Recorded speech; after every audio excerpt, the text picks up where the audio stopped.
How many people are on Zoom?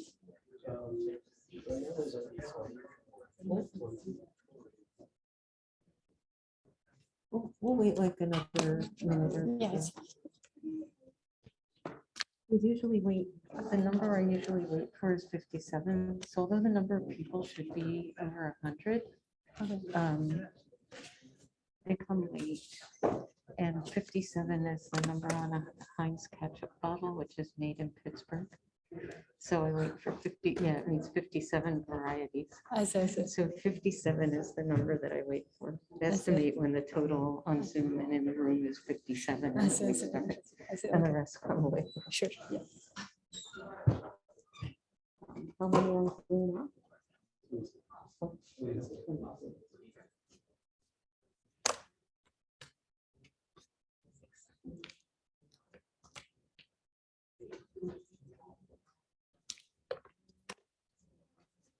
Maybe we'll start because it's the last day of class. They maybe so there's 40 some people altogether. Sure.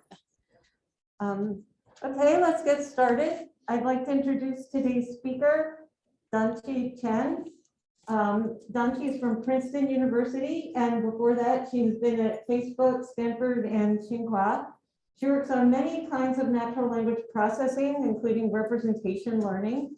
And she is going to be talking to us today about pre-training. So let's welcome our speaker. Thanks, Laurie, for the kind introduction. Today, I'm very happy to be here. To be very honest, I haven't done like an in-person seminar talk in a while, so I'm really happy to be here and see everyone like in person. Okay, so the topic of this talk will be actually language models. Probably a topic that a lot of people here are very familiar with, and probably also very interesting.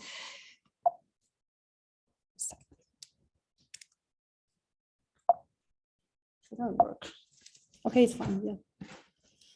Okay, so we all know that in the last few years, pre-trained language models have achieved like huge success in natural language processing, and that have been really transformed our field to some extent. I'm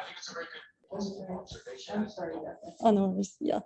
So this image is slightly outdated, but today, like there are still like several major paradigms of this kind of pre-trained language models, including like mask language models such as BERT, Albert, Roberta, and like the standard causal language model, left-to-right language models such as GPT-X models, and also text-to-text models such as T5 and BART. To be honest, like a rigorous the definitions, some of these models shouldn't be actually called language models anymore. But today we just call them like pre-trained language models, like for simplicity. And at the same time, these models are actually getting bigger and bigger. So this image is from the GPT-3 paper. As you can see here, so on the left side is BERT and Roberta model. In the middle is the T5 models, and on the right are the GPT-3 models. So the compute has been growing like exponentially, and the training these models has been really expensive. So actually, according to some estimates, just training the biggest GPT-3 model, it actually costs around like $12 million. It's very super expensive. So if you actually do the calculation, training a GPT-3 models could easily cost like more than one. You can use the same money to pay for more than 100 graduate students in an academic year. So that's really something that's very hard to do in academic labs. And this is something I've been actually thinking a lot in the past 2 or 3 years. So what should be the role of academic research in the pre-training era? And we are all familiar with this kind of pipeline, so pre-training and adaptation. So pre-training means that we train a model from a very large unlabeled corpus, and we're going to use these pre-trained models for different downstream tasks. And my research group has been also doing a lot of things like thinking about how to adapt the pre-trained models in different contexts and for different downstream tasks. But today, actually, I really want to talk about is actually the pre-training. Should actually academic researchers even participate in the language model pre-training, given pre-training has been so expensive? But on the other hand, I actually also strongly believe that today, we still need a lot of the pre-trained models for like different low resource languages and also specialized domains. We shouldn't just give the all the pre-training tasks to the big players or this kind of big technical companies to solve these problems. So what should be actually the role of academic research in the pre-training era? And how can we make this pre-training task more affordable and accessible? And I have to say that I don't really have answer to this question. I think this is a really, really big question. It's probably $1 million or even like $1 billion question that how can we actually speed up all this kind of the pre-training process and make them more like efficient and more affordable.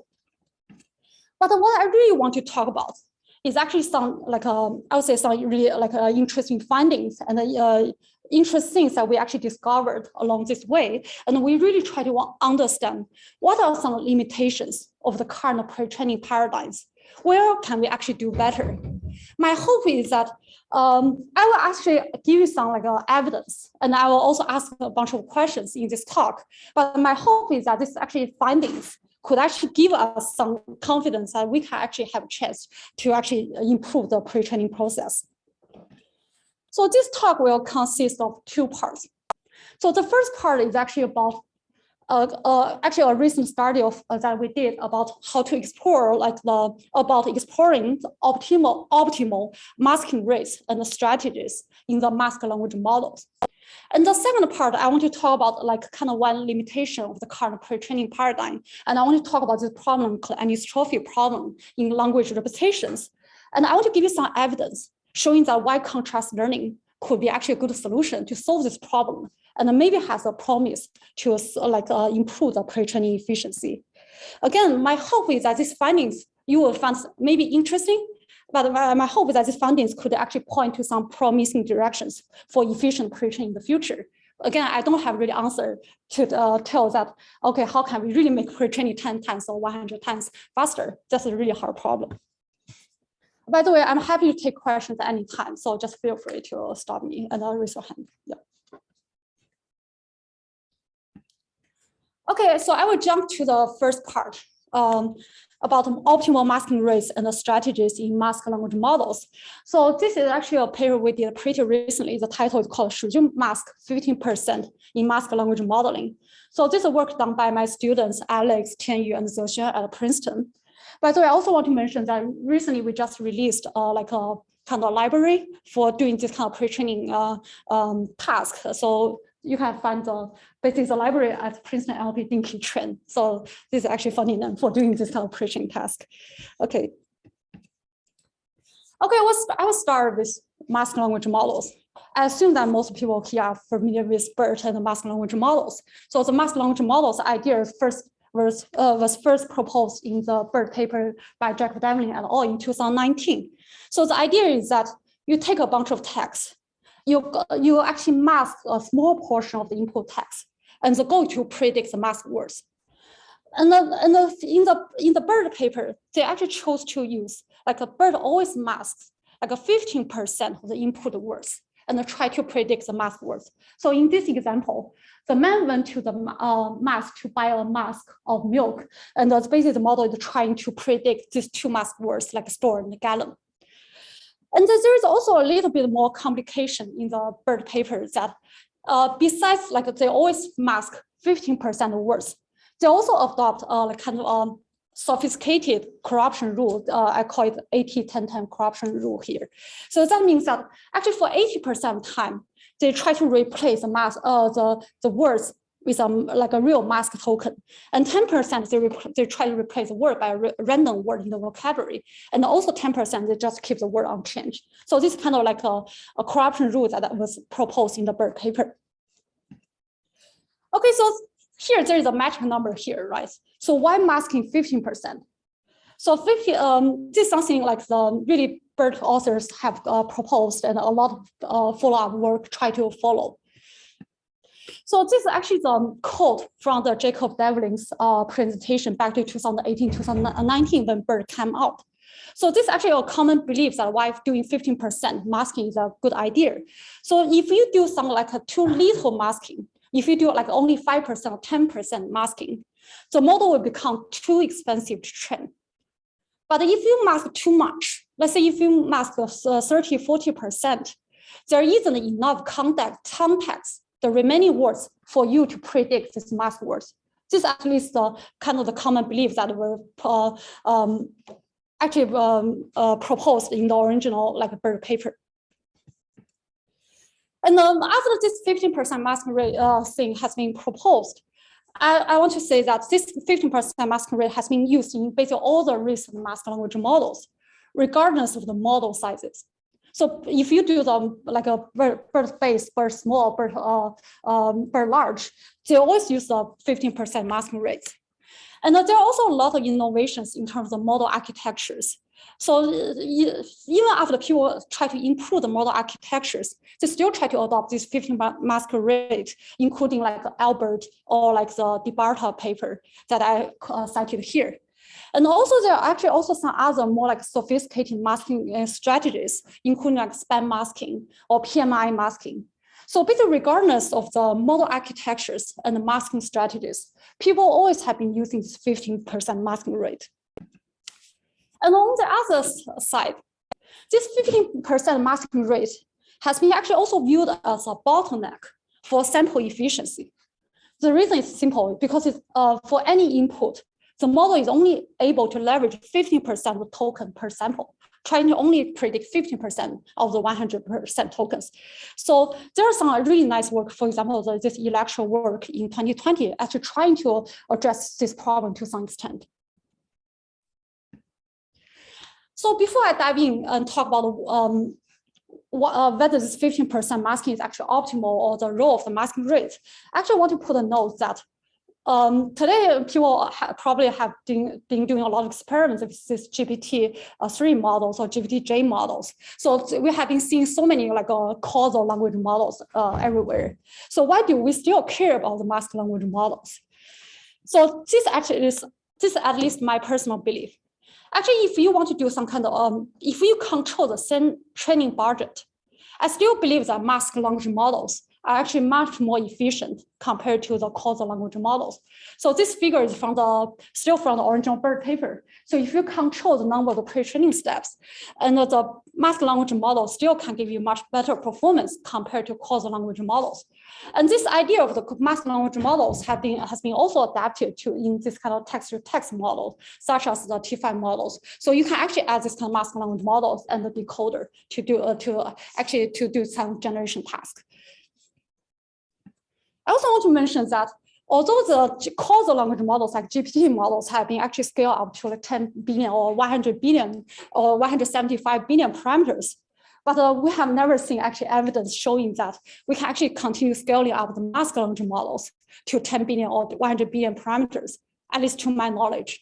So I actually have a belief that if we can continue scaling up the mask language models to 10 billion or 100 billion parameters, I still think the mask language models could be actually more efficient compared to causal language models, at least in terms of the solving the natural language understanding task.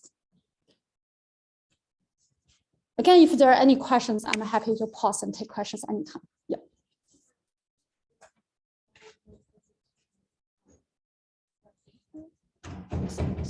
No, actually, I see your question. So the question is that whether the causal language model is more expensive to train compared to mask language models. Sorry. Oh, the other, yeah.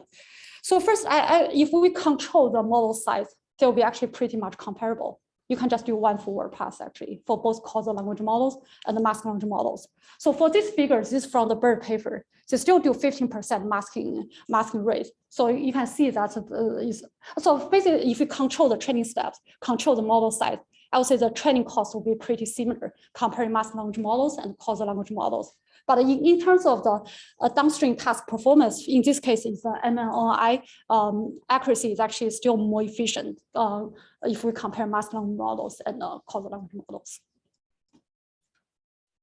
Okay, I will just move on. Yeah.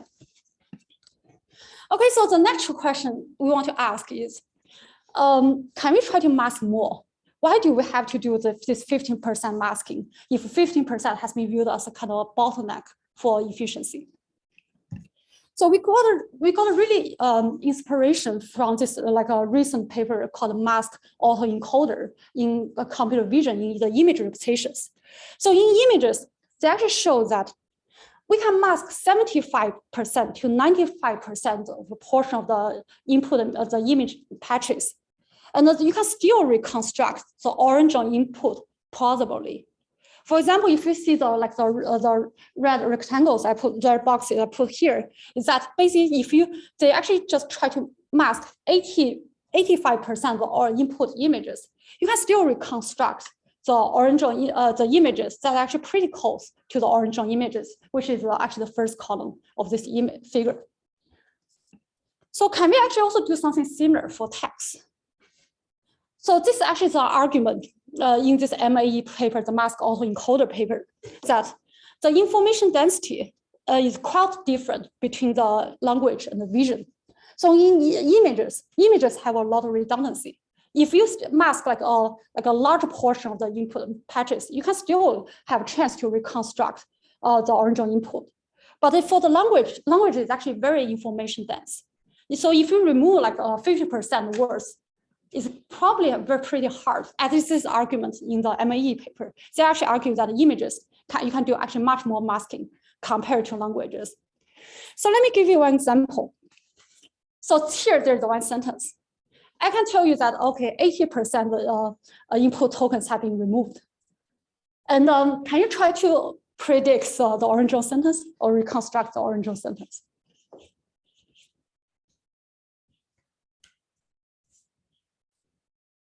You have high scores for the masked language model.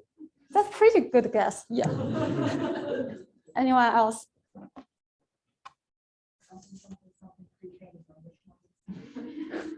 Yeah, the orange sentence we put here is actually, so we started high masking rates for pre-training language models, period. You can guess something, but still pretty hard if like 80% of input tokens have been removed from the original input. So there's a question in the chat. We show high masking rates is better for languages. That's pretty good, yeah.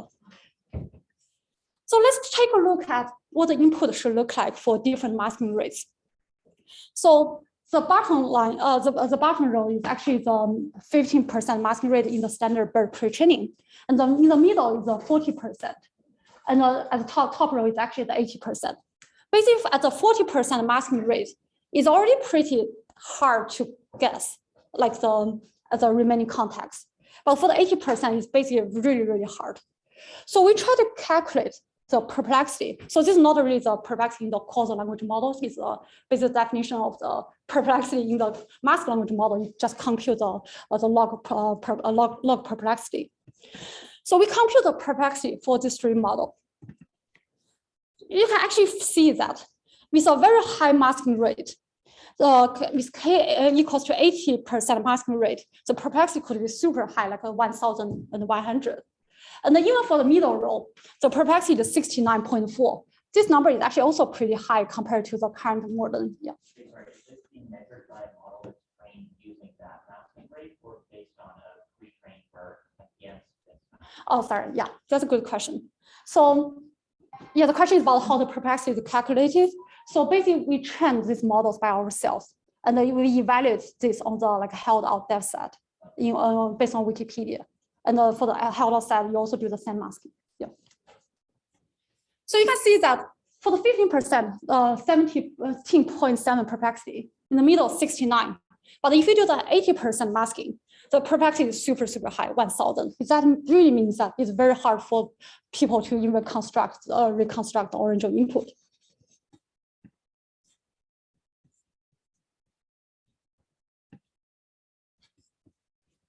There is a question, there is a comment in the chat that for images, masking 85% is also hard for humans to recover. I agree with that. Okay, I should put it this way. If we train 80% masking language models and you try to reconstruct, sample the original input, it could be very far away from the basic original input. So it's really hard to do the reconstruction. Okay, so this comes to actually the surprising part. So although if you do the 80% masking, the perplexity could be super high, but we just take the same model and we evaluate on downstream task, do the basic by measure by the fine-tuning performance. I will talk about the training setup in a minute, but just consider looking at this figure. So we fine-tune these 3 models on the MLI data set. So this actually really surprised us.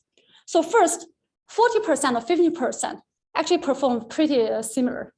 And maybe 40% is slightly better. But the surprising part is that this 80% is actually not that far away. The gap is only 1 point or 2 points. I actually don't know what exactly is the number, maybe 2 or 3 points.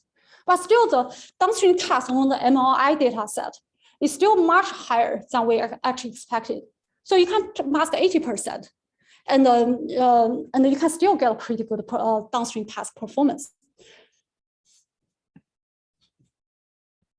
Maybe I will take all the Zoom questions yeah. Go ahead. So we are sure like a single synthesis here, but during the training, I actually consider like the larger context. Yeah. So with those contexts, maybe we can like recover more even with very high mask. That's a good question. So the question is that if the input is a sentence or like a 128 or 512 tokens, I would say I have to think of, okay, so first we always apply the ratio 80%. I would say it's still very hard to, maybe you can get a little bit more information, but given you have much larger context with 80% masking, you also need to recover more. I would say it's still very hard, but that's a good question. Because I feel like now we just played a game of trying to recover those masks. And actually we can have like multiple assumptions, but if the context is talking about we are starting something, then we can probably recover like the starting high mask. Yeah, that's a good point. Yeah, I agree. Yeah, but just to clarify, so during the pre-training, we still use the long sequence to do the pre-training, and for this downstream task is a single this because the glue task. So most of the sentences are pretty short. But we also have the scored results in like in a minute. So scored has like a longer sequences. Yeah. So we see that the results are not as badly or as like degraded with the 80% masking. Do you have a sense of like how this would work if you had kind of randomly initialized for a baseline that like wasn't trained at all? That's a good point. I don't have the numbers on top of my head, but it will be much worse. If you do the LTM-based models, it's much worse. But if you do like a random, because BERT model is still pretty large, yeah, and you do the random initialization, I think it would be worse, much worse. Yeah, but I don't have the number. Yeah. Definitely, there are some like baselines in some published papers. Yeah. You were talking about the amount of masking by percentage as a random selection. Have you ever considered doing some more informed selection of which things to mask rather than randomly taking 50%? Yeah, that's a really good point. So I will actually talk about the masking strategies very soon. And yeah. So this is all about the random masking 80% or percent. Okay, so the same trends actually also held in other data sets. This is QNI. Again, 40% slightly better than 15%, but we are still very surprised that 80% can give you pretty good performance. And this is actually the Scott data set. So even for like a data set like Scott, which actually requires reading comprehension and requires understanding like a paragraph text. So the 80% masking rate still can give you numbers that's actually pretty close to 87 F1 score. Okay, this is actually the surprising part. So next, I'm going to tell you what exactly the training setup we did. So this results actually built on like an efficient pre-training recipe that was proposed by Peter Marsh-Ulmer in EMLP 2021. So the paper title is called "How to Train BERT with an Academic Budget." So all the results built on this kind of efficient pre-training recipe. So what does this mean? So it's a BERT large model.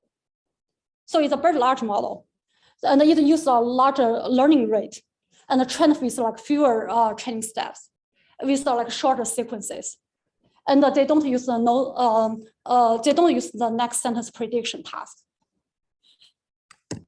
And the performance is actually as good as the BERT-based model, at least on the glue tasks.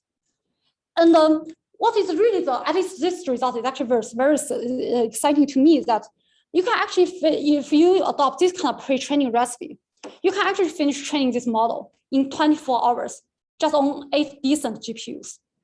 If you have like a GPUs like 3090, you just need 4 GPUs, and you can train these models in 24 hours. So that means that when I first saw this paper, I was really excited that, okay, we finally have a chance to actually train the models in a pretty reasonable time, like in the academic setting. And the performance is actually at least as good as BERT-based models. Then, yeah. For comparison, what's the training time on for the original BERT? I believe if the comparison is the BERT-based, it takes at least 6 or 8 times longer. But here, they actually use a very large model and the training shorter. Actually, I will talk about also a bit more about that. Yeah. So I also want to mention that we also, because we are worried that the results actually depend on too much on this pre-training recipe. So in the paper, we also reported results that actually adopt the standard Roberta pre-training, or even just adopt this training recipe for training longer, just for the comparison. In general, the conclusion is that we still find that masking 40% can work really well, even with the standard the training recipe. But this training is much, much slower, and it costs us a lot of time. But if you really want to consider efficient pre-training, so the impact of this kind of masking rate and also the masking strategies I'm going to talk about very quick will have a much bigger impact. So if you adopt this kind of academic BERT pre-training recipe, you are actually able to basically do these things in 24 hours. Yeah. But I encourage you to check out our paper for more details about the other results. Okay, so here are the full experimental results. As you can see that we basically trained the 2 models for 24 hours. And then we compare all the results on all the glue tasks and the scored data set. Basically, the conclusion is that the 40% is consistently better than 15%. At least for most of the data set, but I don't want to claim that there's a big improvement here.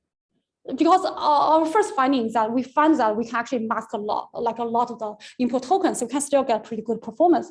The improvement is not huge, maybe on score like a 2 point, but at least the improvements are pretty consistent. Okay, so this really makes us wonder.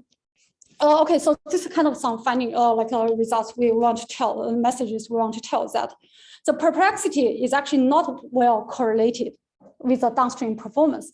Even if you do the 80% masking, you can still get pretty good downstream performance. So this will actually raise a question that how are we going to compare the different pre-trained language models in the future? And also in this result, 40% masking is actually consistently better than 15% masking. So in the following, I'm going to answer 2 more questions. So what exactly is the role of this kind of masking rate in the pre-training? How should we think about this, like the masking rate? The second question, at the end, I want to come back to why do we care about this masking rate? Why do we want to mask more? What are the benefits of masking more? If the improvements actually are still like small, I would say at this point, but why do we actually want to mask more? Okay, so let's take a closer look at this kind of formulation for the masked language model. So this is basically like a pretty standard formulation for the training objective.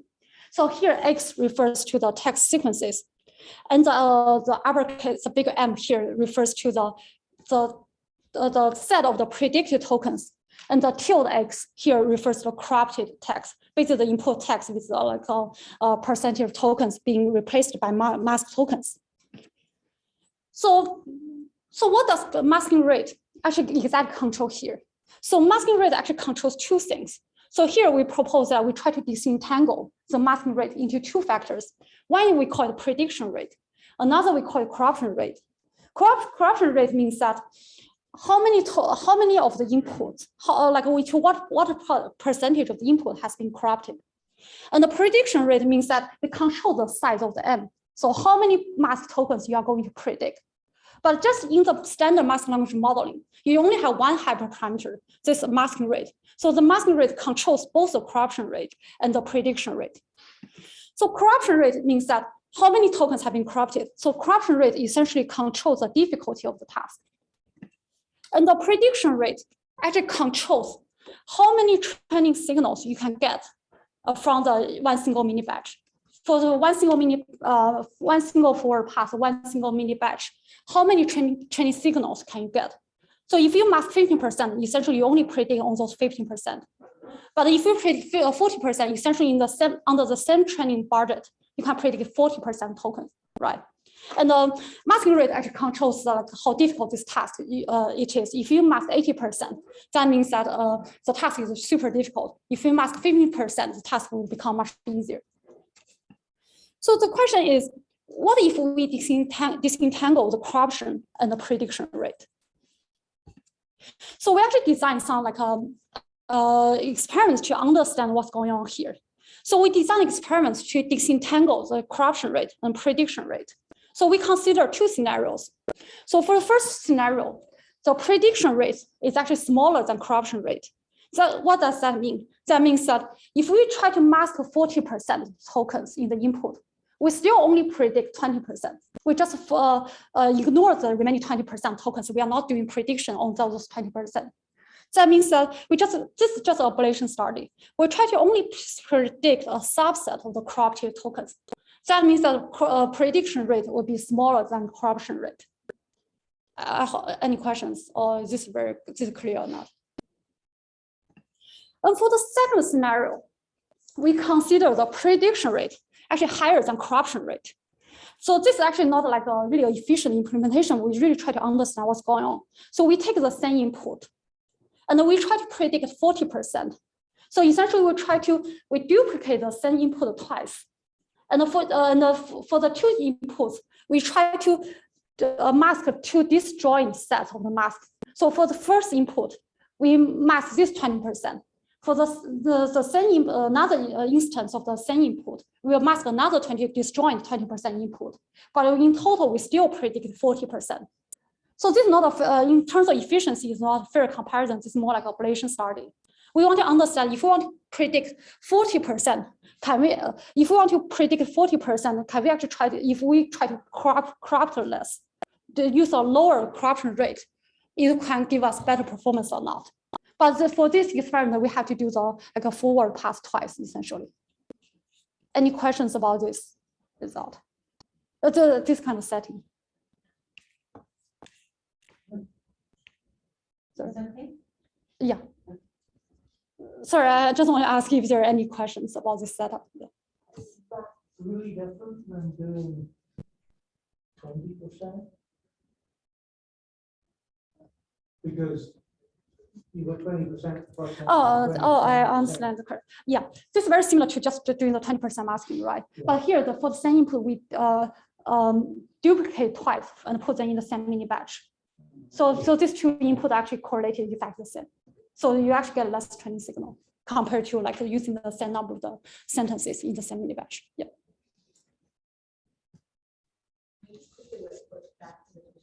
Yeah.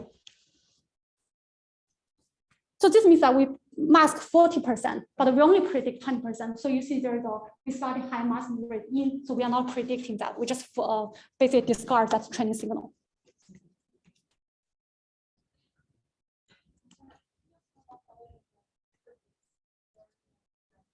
Yeah. Yeah. Yeah, so this is very similar to just doing 20% masking. But for the same input, we duplicate twice. We put them in the same mini batch. Essentially, we actually make the batch size double twice. But so the goal here is that we try to predict 40% on the same input, but we corrupt two disjoint set of the 20% masks to make the task easier. They are treated as two independent instances about put in the same mini batch. So this is not an efficient implementation. Again, this is just for ablation study. I actually want to talk about how this can lead to some efficient implementation. Does it make sense?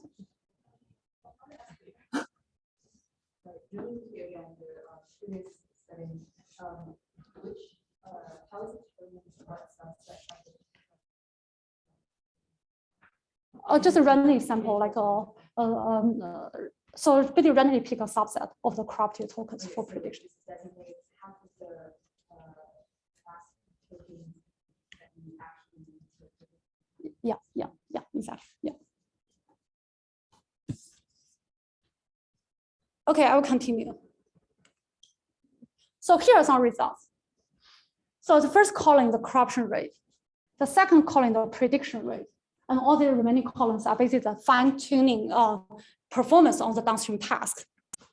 So if we fix the, if we look at the first two rows, if we fix the corruption rate, it's very clear that the less you predict, the worse performance you can get on downstream tasks. But if we fix the prediction rate of the second block here, and then you try to tune the corruption rate. For example, if you use a 5% corruption rate, 40% prediction rate, that means that you actually duplicate the sentence 8 times in the same mini batch. Again, this is not efficient, but this is a way to disentangle the corruption rate and the prediction rate. And as you can see that here, so first, definitely predicting less would hurt the performance when the corruption rate is fixed. But when the prediction rate is fixed, actually the less corrupt is always better. Even for the 5% corruption rate, 40% prediction rate, the performance is still much better. I would say not much better, but consistently better than the baseline. Yeah. But how would you distinguish the high prediction rate or corruption rate with this approach from like the approach where you just duplicate the sentence 10 times over the epochs and predict one token or 50%? But it's a different token. Yeah, again, like that's a good question. So if you do duplicate the sequences and distribute them into different epochs. They stay in the same industry. They're all in one batch in this setting. Yeah. Yeah, this is all put in the same mini batch. So again, this is really trying to disentangle these two factors. Basically, in this approach, never seen the sentence before, but when you distribute the examples graph training safety or It's not seen in this epoch, but for the next epoch, we are going to probably see the corpus again. Yeah. Lower prediction rate means fewer trading steps, right? So the optimization is shorter. Is that right? So you're saying the question is that if you use a lower corruption rate, that basically you need to predict less. So that would make the softmax part cheaper. Doing a lower prediction rate, you're predicting less. And so the number of training instances is effectively lower, right? No. For the same input, you always do the same forward pass. So the only difference is actually the prediction at the top layer. The only change is only difference is only the softmax layer. It's always on like one single mini batch. You put the corrupted input, the tilde x to the encoder, and you're going to make prediction at the top. So for all the training settings, will you check all the model until they converge, or you fix the number of iterations? We fix okay, again, this is not like the comparing the same training time, you fix the number of training steps. Yes. Yeah.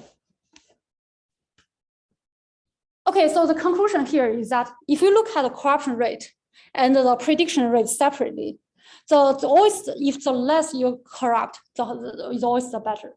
But the more you predict is always the better. So how can we find the masking rate that can actually balance this corruption and the prediction is actually really the key. And we think that this actually also depends on the masking strategies and the model sizes. Yeah, there's a question in the chat. Are these models trained for the same number of epochs? Yes, they are trained for the same number of training steps. Yeah.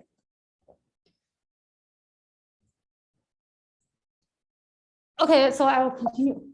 Hello. Hi, go ahead. Yeah. Yeah. So I asked the last question about epochs.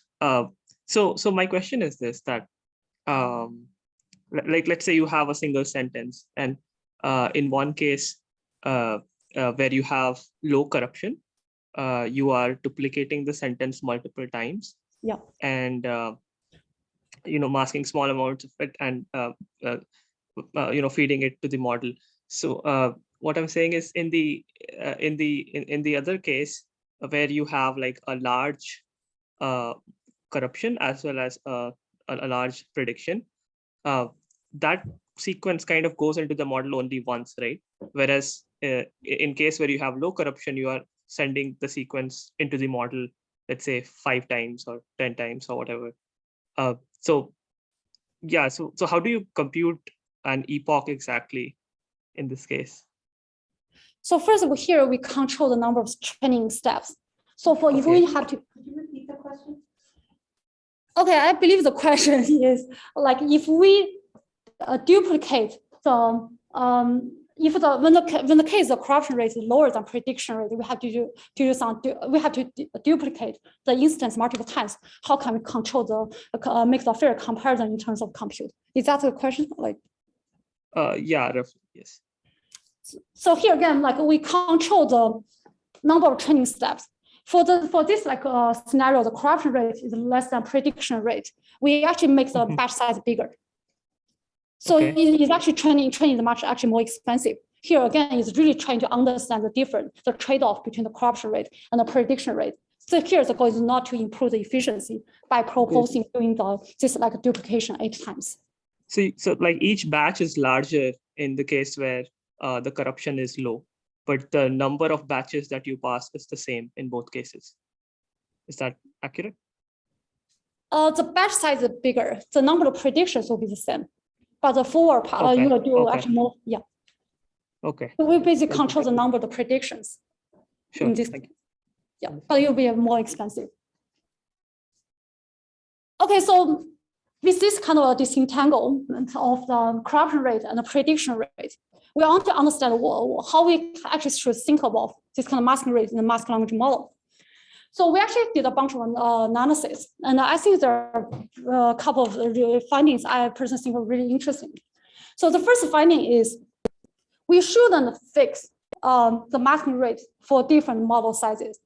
So here we consider or train for 3 models: the BERT large model, BERT base model, and BERT medium model.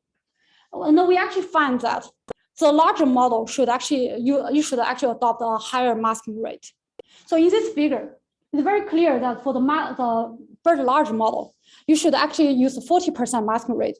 But even for the base and the medium model, you actually should use a 20 to 30% masking rate. But in all the previous work, they also choose to use 15% regardless of the model sizes.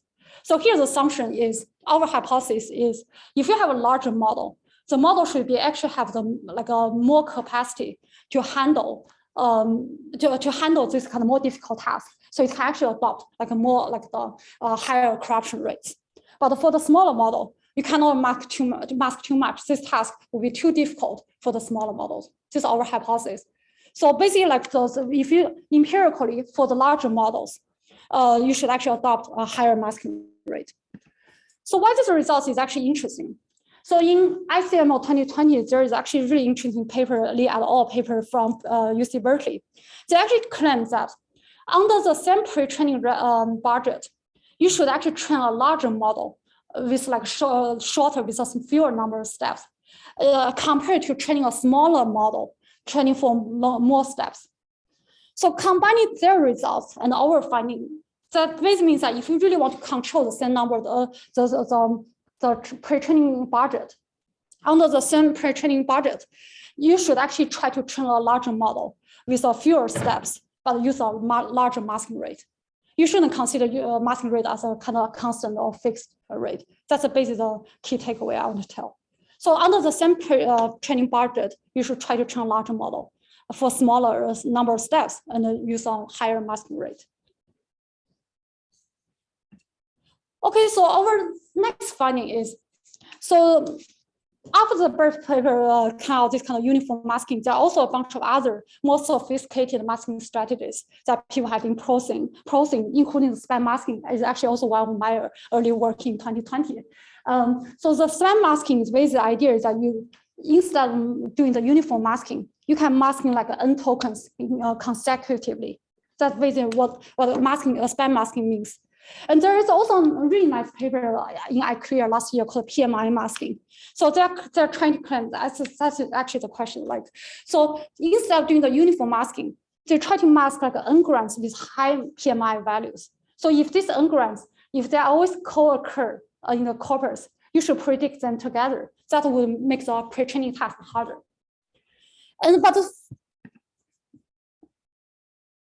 Sorry, I think I will handle some questions later. Yeah. Okay. So for these two pre-training, the two sophisticated masking strategies, they always only consider 15% masking rate as a total budget. That means for the span masking, you try to span like consecutive tokens, but still in total number of tokens you are going to mask is still 15%. That also applies to the PMI masking. So even if you increase the difficulty of the if you increase the difficulty of this masking task, you still only always predict 15% masking. And we did some experiments, and we actually find that if you consider different masking strategies and consider what should be the optimal masking rate for different masking strategies, first we find that for the most sophisticated masking strategies like span masking or PMI masking, you actually need to use a lower masking rate. That makes sense because the masking task is harder. So that means that you want to actually lower corruption rate. But for the so basically for the span masking and PMI masking, the optimal masking rate is basically like 30%. It's slightly lower, but still much higher than the 15% as previously used. But for the uniform masking, so basically if the masking strategy is easier, the uniform masking, that means that you can actually increase the masking rate. So basically the conclusion here is masking rates should be actually considered together with masking strategies. But for different masking strategies, if you consider what is the optimal masking rate, the uniform masking is actually equally competitive. So if you look at this figure, if you consider the 40% for uniform masking or 30% for span or PMI masking, actually the performance is actually very similar on the glue task and the Scott task. That means that the uniform masking could be actually very competitive at like high masking rates. We actually also try to give some explanations in the paper. Yeah.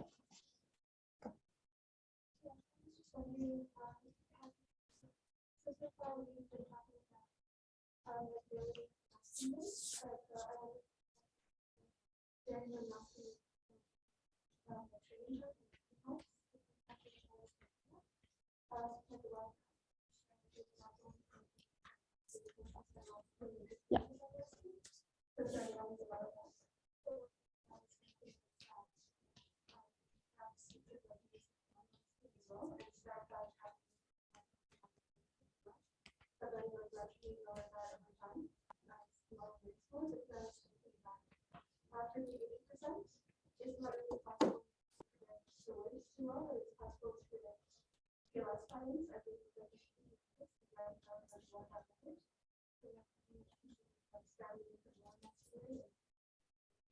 Yeah, that's a really good question. So basically the question is about whether we can actually also adjust the learning rate during the course of the pre-training. So maybe we should start like the masking more and the gradually masking less. That's basically the hypothesis. Yeah, this actually really, I do think that could be actually work better. We actually have tried something, but we just have never found like one setting that could really work super well. So we decided to keep it simple and just increase the masking rate. But I do think there are some other papers trying to study this. Comparison of both masking strategy and masking rate. Do you think that there's some sort of theoretical optimal performance of all the possible masking strategies and masking rates, where you can kind of take any masking strategy and make it equivalently as difficult for the most sophisticated masking strategy just by increasing the masking rate, and that's really the underlying difficulty that gets the performance at all? Yeah, that's a really good question. So in the paper, we actually have some analysis that if for the uniform masking, if we increase the masking rate, and what is the percentage that one PMI, so one PMI like a span would be actually selected. We actually found that if we increase the masking rate for the uniform masking, they could become actually pretty similar. So it's basically the choice of the set of the spans that are actually going to be masked. Actually, I do think there's a way to actually do this kind of comparison and decide the optimal masking rate beforehand. I mean, I guess you perform the exact same analysis with like maybe not a token masking strategy,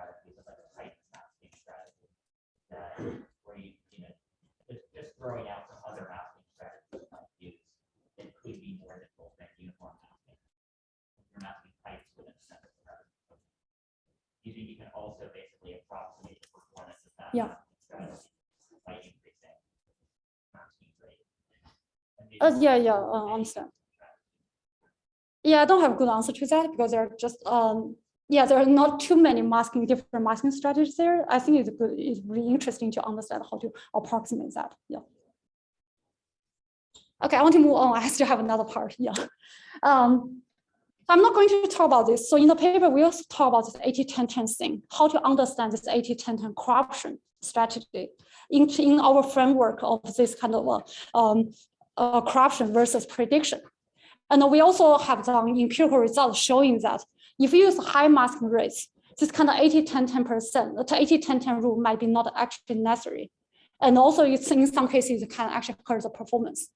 So I basically encourage you to check out the paper here. Okay, so this comes back to the end. So we started we empirically show that you can do a 40-80% masking, so you can still get a pretty good performance. But so you can under the same pre-training budget, you can get some improvements. But why do we actually care about masking more? And what are some implications on this kind of the corruption and the prediction framework? So we first talk about this the disentanglement between the corruption and prediction. So we try to lower the corruption rate and increase the prediction rate.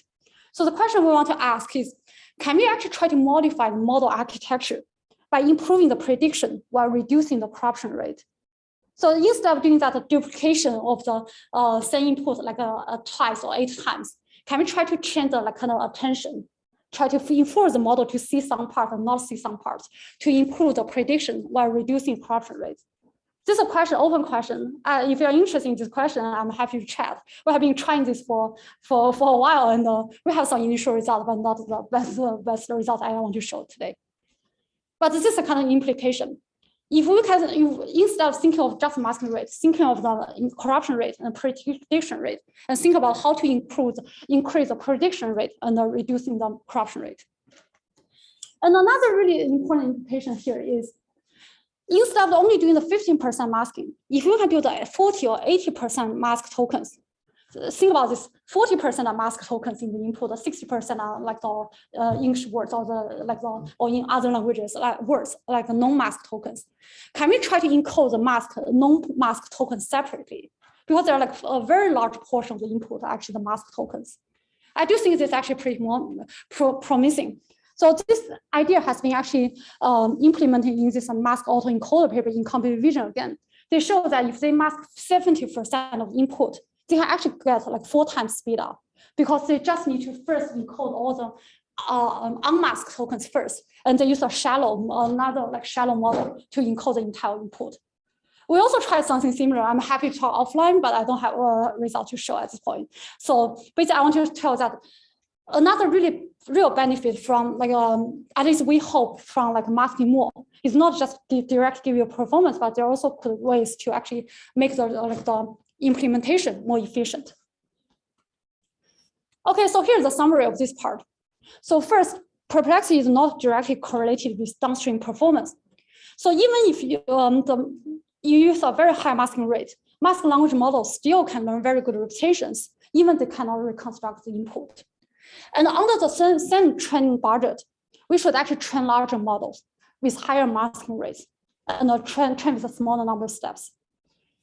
And the masking and sorry, there's a typo here. Actually, the corruption, the masking and the corruption strategies should be coupled, considered together with the masking rate. We shouldn't fix the masking rate and consider different masking and corruption strategies. And then finally, we actually have a chance to build efficient models with higher masking rates or disentangle the corruption and the prediction rates. That's basically the conclusion or some takeaways from this part. Any questions about this part?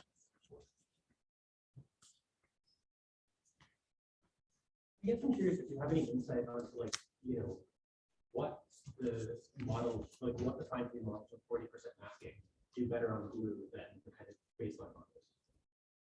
What kind of task? As in what instances in glue, are there patterns to the instances in glue or squad that they do better on as compared to the baseline model? Yeah, we never realized one thing very quick.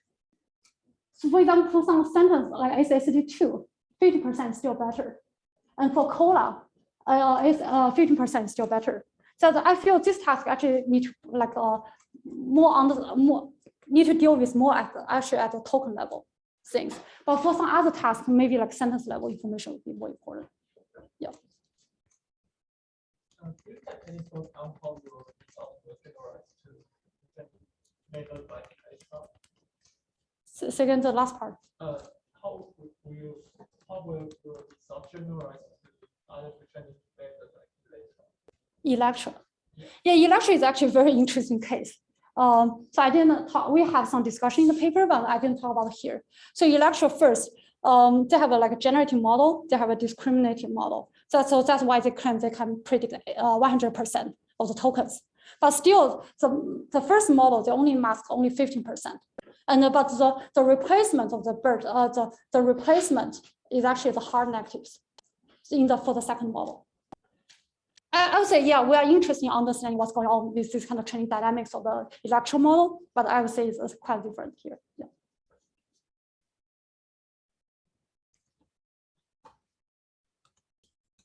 Okay, let me move on. I have another part.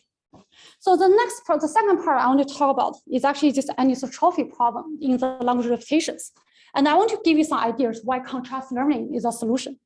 So in this part, I'm going to talk about papers that has been actually already 1 year old. Probably many of you could have seen this paper already. The paper is called SimCSE that was published in MLP 2021. But in this part, I want to briefly go over what SimCSE is and what kind of the insights we get from SimCSE. And I also want to cover some other people's work and to tell you why the contrast learning could be actually a good solution for pre-training, actually pre-trained language repetitions. Okay, so first, I want to talk about this anisotropy problem. So the language repetitions actually are known to be anisotrophic. So what does this mean? So this first was discovered in several papers in 2019, including Gao et al. 2019 paper. So they first find that. So on the figure on the left is basically they train a neural machine translation system. And they try to visualize the output embeddings of this neural machine translation system. On the right is actually the word-to-vec. They try to visualize the word-to-vec. So anisotrophic here means that the word embeddings essentially occupy a very narrow cone in the vector space. And they have some other people actually try to understand this from the theoretical perspective. So why this could have happened? They have something to do with this cross entropy loss, the word prediction task, and also the tie in the input and output embeddings. So anyway, the point here is in the current cross entropy current standard language model training with a cross entropy loss, you can see that this output embeddings actually is easy to actually occupy in a narrow cone of the vector space. But for the word-to-vec, it is not a problem.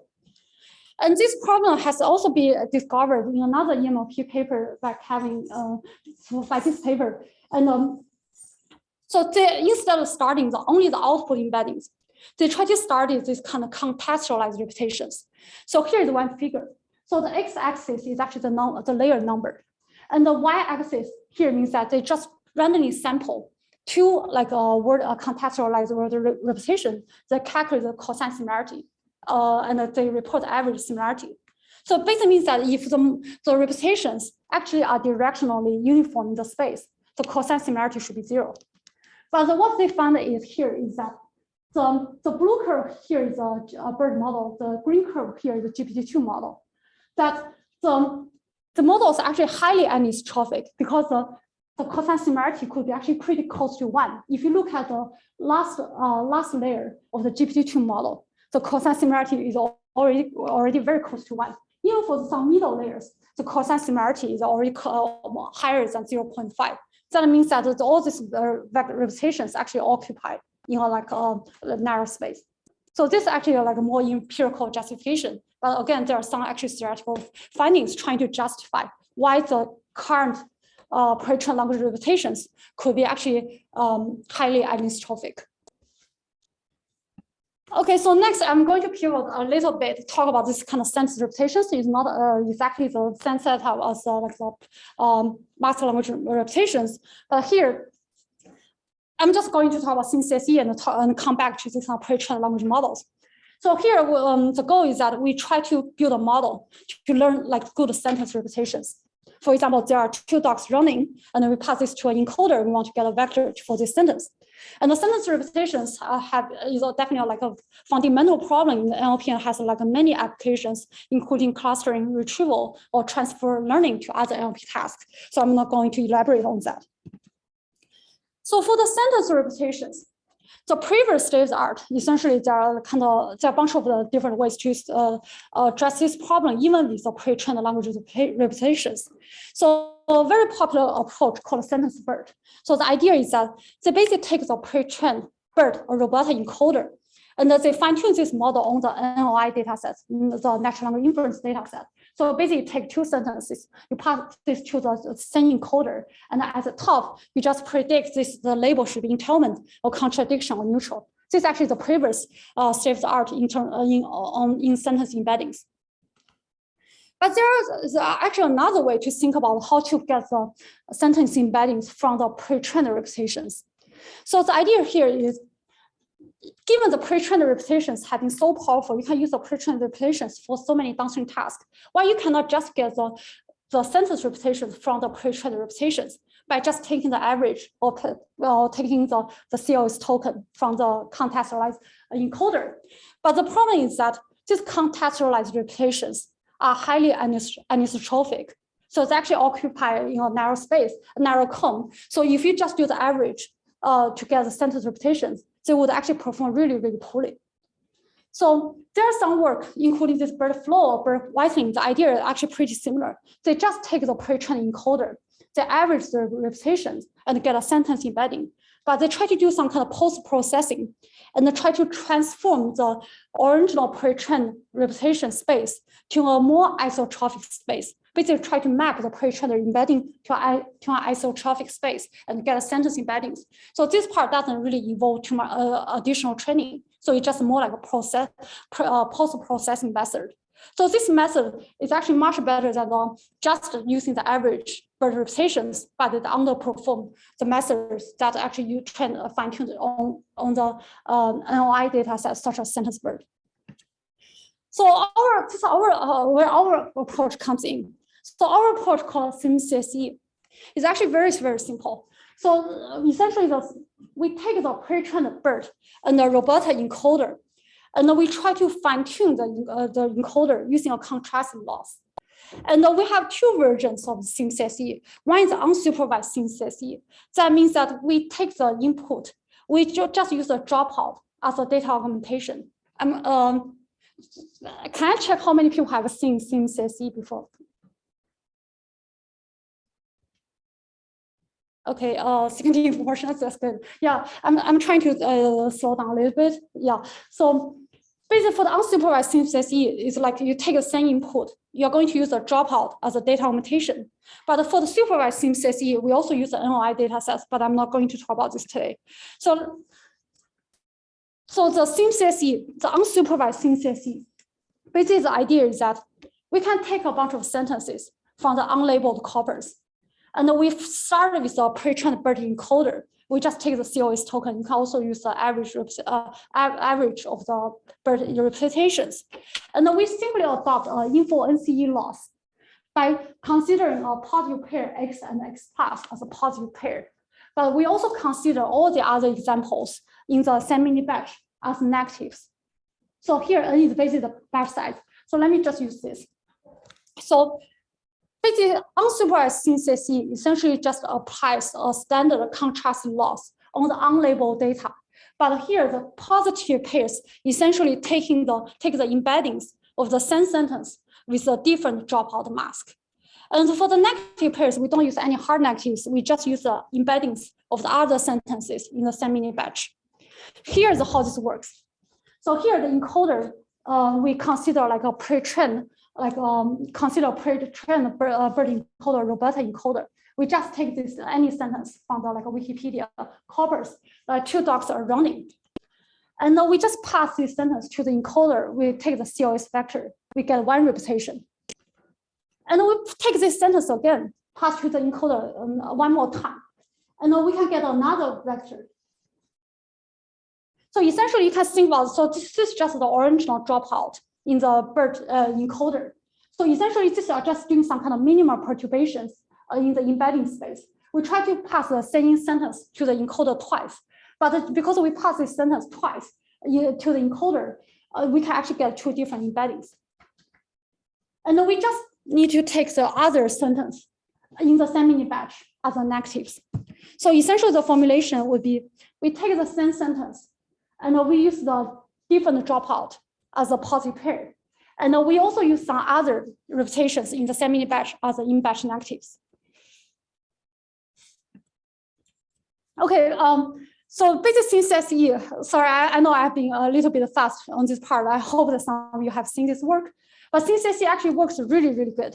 So basically, like compared to this kind of post-processing methods, such as the BERT flow, you can immediately just get like basically a 6% to 13% improvement on this kind of sentence semantic textual similarity task by using the Spearman's correlation as a measure.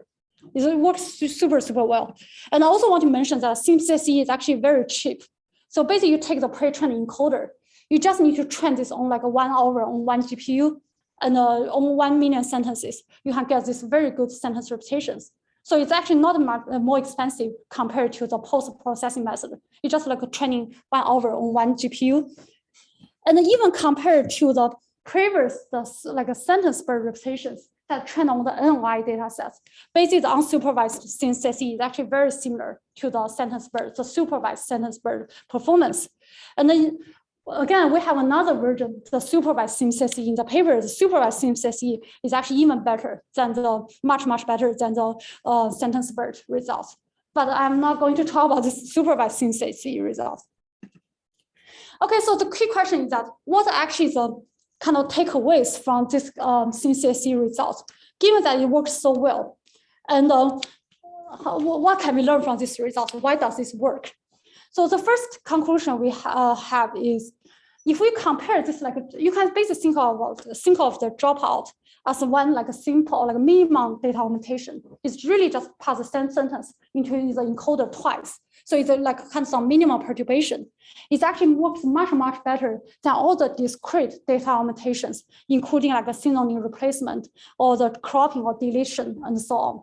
So this is really a surprising result that using some minimal perturbations on top of the pre-trained repetitions, this works much better than the discrete data augmentation. And this really has something to do with this kind of the pre-trained repetitions. So pre-trained repetitions are highly anisotropic. And if you use some kind of minimal perturbations on top of these pre-trained repetitions, you can get much better performance. And then we also try to analyze what exactly the repetitions after we do this kind of SimSSE training. So we borrowed this tool from the Wang and Isolo 2020 paper. So basically, they propose two metrics to measure how good these repetitions are in the space. So first metric is a measure called alignment. So alignment measures how well the positive pairs are aligned. And the uniformity is another metric, measures how well the embeddings actually are uniformly distributed in the space. It's basically two metrics to measure the embeddings of different kinds of sentence embedding methods. Actually, I'm going to skip this. But what is really interesting here is, so if you put all the sentence embeddings methods in this kind of uniformity and alignment figure, so here for both metrics, basically the lower the uniformity and alignment scores are, the better the repetitions are. What you can see here is, if you just take the original BERT repetitions and then you take the average, it's actually pretty bad in terms of the uniformity score. So basically the lower the better. So it's actually pretty bad. That means that the repetitions from the original BERT repetitions are actually, again, like they are not isotropic. But if you look at all those post-processing methods, so basically you try to just take the pre-trained repetitions, you transform them into some kind of isotropic space. So actually the uniformity score is actually pretty good. So again, the metric is the lower, the better. But it actually hurts alignment. So this actually hurt the representation, the quality of the representations, because the alignment score actually goes up a lot. But the uniformity score is actually pretty good. But if you do this kind of minimal perturbation, the dropout of data augmentation with some contrast learning, you actually find that there's a really nice sweet spot here that you can get actually very low uniformity score and also very, very low alignment score. And this is why this kind of representations can work so well at least in the semantic textual similarity task. So in the paper, we also try to, from a theoretical perspective, we try to justify that why this kind of contrast learning can actually improve the isotropy of the kind of representation space. So I encourage you to check out the paper. Okay, this actually constitutes an interesting part, like the part that I actually want to talk about. So from the SimCSE, we can actually learn that the pre-trained mask language models like BERT or Roberta and also GPT models, the representations trained using this model trained using a cross entropy loss can give us very highly anisotropic representations. And a simple contrast learning objective using some minimum perturbations like a dropout in our context can actually fix this problem. So if we think that this anisotropy problem is actually a real problem in the language representations, can we try to fix this problem during the pre-training stage? So my hypothesis is that if we can try to fix this problem during the pre-training stage, can this actually improve the pre-training efficiency? For SimCSE, it's still like you take pre-trained representations, you do like a very cheap training, like a 1 hour on one GPU, you can get the good representations. But can we try to fix this problem during the pre-training stage? Would that actually have a promised chance to actually improve the pre-training efficiency? So there are actually some really promising results, not done by us, but that come out just in the last few months, that actually done by some other researchers. So these results show some promising directions in this, with a similar spirit. So this paper is called COCO-LM. So what they did is they take the electoral pre-training. They actually add a sentence level contrast learning objective on top of the electoral. So as you can see from this, the red arrows in this figure, it's actually very similar to SimCSE. SimCSE, you did some kind of like dropout data augmentation, but here they try to do some kind of sentence level contrast learning between some cropped view of the sentence and also the sentence with some kind of like a hard replacement. And they actually find this actually works very well for the pre-training. So they show that they can achieve the MLI accuracy of the electoral with only 50% of pre-training cost. So this is actually very promising. And another idea here, there's another really nice paper called TACO. So instead of adding a sentence level contrast learning objective, they try to add a token level contrast learning objective. But what they did, they actually have to do a kind of two-stage pre-training. They first take a BERT pre-training, and they add some kind of contrast loss at the token level. And they found this actually also kind of can help fix this problem, the anisotropy problem. But still, I would say the improvements so far are still pretty limited, and they cannot do the pre-training from scratch. They have to do the BERT pre-training first, and they add some token level contrast learning. Okay, so let me just conclude this part. What I really want to tell here is that I think the current pre-training paradigms may have some inherent limitations because they cannot give you like the isotropic representations. The pre-trained language representations are highly anisotropic. The hypothesis is that this would actually hurt the downstream task performance. So if we can fix this problem during pre-training, I do think that it really has a chance to actually improve the pre-training, the efficiency of the pre-training. And at least from the SimCSE results, and actually from some of the recent work I just showed very quickly, so I do think the contrast learning actually seems to be pretty promising to actually solve this problem, both from the empirical and the theoretical perspective. So I do think that the future of the dual pre-training should be we should add some contrast learning loss, at least add or even replace the word prediction task by some kind of contrast learning objectives. So it's another way to view this problem. So no matter if you care about mask language models or the autoregressive language models, the current way of doing the pre-training is that you take the context, you try to match this contextualized representation, you try to match the representation of the mask to the word store, like a word embedding store. But we actually really want to do is we want to learn good representations. So why we cannot just match two contextualized representations? For example, why we cannot just match the man went to the mask, these mask representations to the representation of the store in this context? Because instead of matching the word embedding of the store, we try to match the contextualized representation of the store. Well, can we actually make this work and solve this kind of anisotropy problem that's actually really caused by the soft max layer, so the cross entropy loss in the language model pre-training? Okay, so this actually comes to an end. I know I'm running out of time. So actually, so in this talk, I talk about these two parts. So basically optimal masking rates and strategies in the mask language models. And I really believe that moving forward, the way that we can solve this problem is actually to use larger models with higher masking rates, and also use some kind of efficient implementation to actually take the advantage of high masking rates. And for the second part, I do think one promising solution, a way to go in the future, is actually try to use some kind of contrastive pre-training, just like what computer vision people do. That they take the images, they take the two corrupted views, and to learn the repetitions. I think we should do something similar in language that can actually potentially solve this problem and also give you better repetitions. Okay, I will just end here. Thanks. Yeah.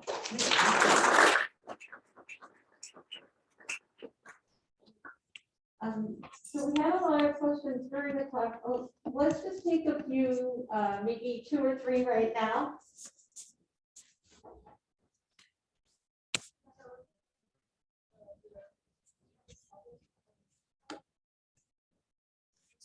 Sorry, I cannot hear the last part.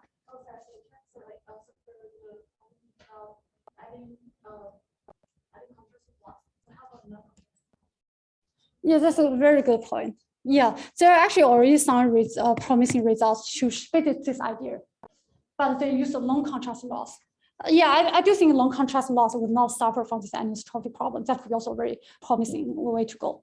And but right now, if you have heard of a paper called data to back, they actually already show that this kind of long contrast learning loss, they can get rid of the cross entropy loss. They can use the long contrast learning loss to learn repetitions, but still they cannot really beat BERT at this point.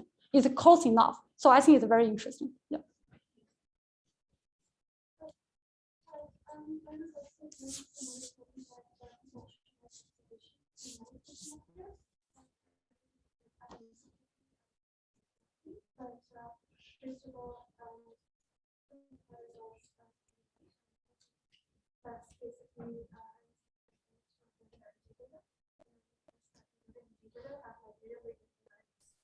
Yeah.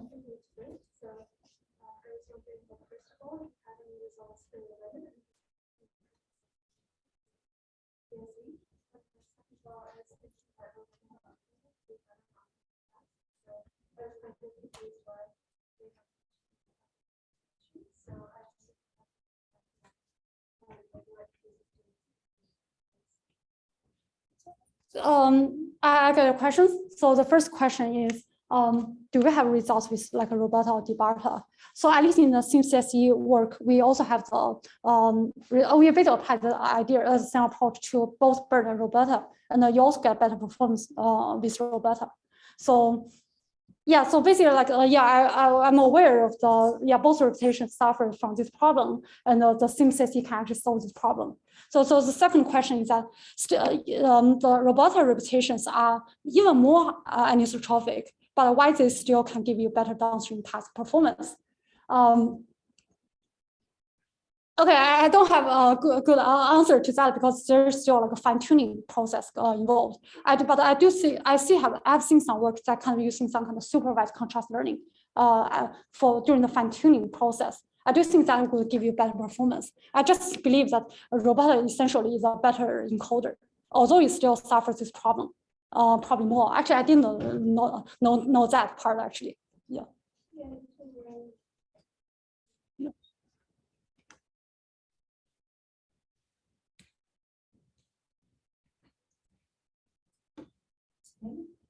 looking for questions. Okay, thank you so much. Thanks, everyone.